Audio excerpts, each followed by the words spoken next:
Hello everyone and welcome back to our new video. So academic mode is one of the basically best Perplexity, I would say also a powerful features for researchers, students and anyone who needs credible, searchable information. So for example, we type a question here, you type whatever you want, and it returns answers backed by basically reviewed papers, academic journals, and any real basically live resources, or I would say sources at least. But what happens when these or those sources are wrong? When the link leads to a 404 page, or the citation points to a random blog instead of a Nature paper. Or even worse, when Perplexity invents sources entirely. That's really a bad issue.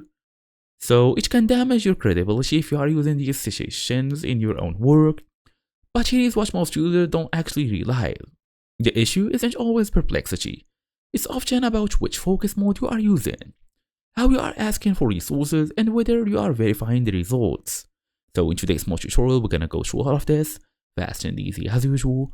Let's get started. First and first, we want to use the correct focus mode. According to Perplexity's official documentation, not all focus modes are basically guaranteed resources. All you're gonna do is basically tap on the models here, or basically supermodels.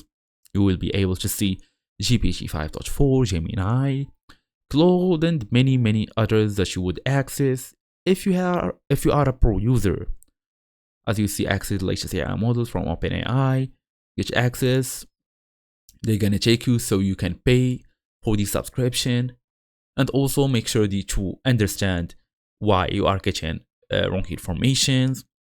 Make sure you are also using the correct form of questioning.